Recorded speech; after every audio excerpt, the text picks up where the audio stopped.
ప్రశాసన్ నగర్ జనసేన ఆఫీసులో వెళ్తూ ఉంటే ఆ కుర్రాడు కూర్చున్నాడు. చూడటానికి వచ్చారా ఎవరో తెలియట్లేదు. అసలు దూరంగా ఉంటే నేను వెళ్తా వేరే మీటింగ్లో ఉండి పిలిచాను.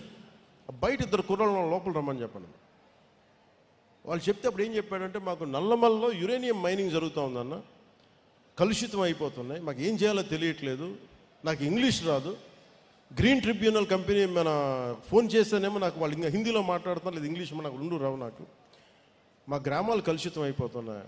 మరి నా దగ్గరికి ఎందుకు వచ్చామంటే, ఇది ఎప్పుడు 2019లో 2 చోట్ల ఓడిపోయి మనకు డబుల్ బోనస్, డబుల్ ధమాకా, 2 చోట్ల ఓడిపోయి కూర్చుంటే మనకి ఏ నేనే ఏం చేయాలని కూర్చుంటే వచ్చిన సహాయం అడిగితే నేను నా పరిస్థితి ఆలోచించి నేను ఏం చేయాలి దీనికి అని నేనేమనుకున్నానంటే, ఆ రోజు మన హనుమంతరావు గారు ఉంటే ఆయన కలవడానికి, కాంగ్రెస్ నాయకులు కలవడానికి వస్తే, నాకు ఆయన వ్యక్తిగత పరిచయం ఉంది, సరదా కలవడానికి వస్తే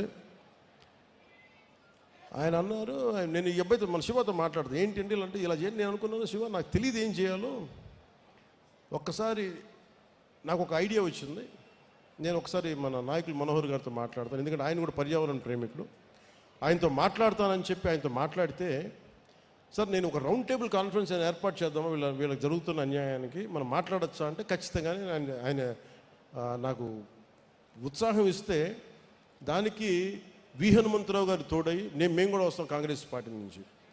ఆ రోజున కమ్యూనిస్ట్ పార్టీలు వచ్చినాయి, చాలామంది పర్యావరణవేత్తలు వచ్చారు. తర్వాత మన ఇప్పుడున్న ముఖ్యమంత్రి, తెలంగాణ ముఖ్యమంత్రి, గౌరవ ముఖ్యమంత్రి శ్రీ రేవంత్ రెడ్డి గారు కూడా ఆ మీటింగ్లో ఉన్నారు. అందరం వచ్చి కూర్చొని మాట్లాడుతుంటే, అదే రోజున అప్పటి గౌరవ శ్రీ చంద్రశేఖర్ కేసీఆర్ గారు ముఖ్యమంత్రి ఆ టైంకి, మేము ఇలా జరుగుతుందని తెలిసి ఆయన వెంటనే అసెంబ్లీలోనే ఆ గ్రామాల్లో యురేనియం తవ్వకాలు ఆపించేశారు, ప్రభుత్వం డిక్లరేషన్. ఇది నేను ఎందుకు చెప్తున్నానో, ఇది అంటే ఒక యువకుడు తన గ్రామం నుంచి బయలుదేరి 1000 రూపాయలు అప్పు తీసుకొని పక్కన ఫ్రెండు, ఆకలికి సరిపోక బస్సుకే 200-300 అయిపోయి మళ్ళీ వెళ్ళడానికి, ఇద్దరు వెళ్ళాలంటే ఇంకా కరెక్ట్గా 200 ఉందేమో, మీకు తెలుసు, వచ్చి నడవాలి, ఆటోల్లో రాలేరు, బస్సులు రాలేవు నేనున్న ప్రాంతానికి. అంటే తన గ్రామం బాగుండాలని ఒక యువకుడు వస్తే మాట్లాడలేడు. నీ భావం ఏంటి చెప్పంటే, కష్టం తప్ప పెద్ద పొడి ముక్కలతో మాట్లాడేవాడు ఈరోజు కూర్చొని అనర్గళంగా మాట్లాడుతుంటే నాకు ఆనందంగా, నేను జనసేన క్రియేట్ చేసిన అలాంటి వాళ్ళు.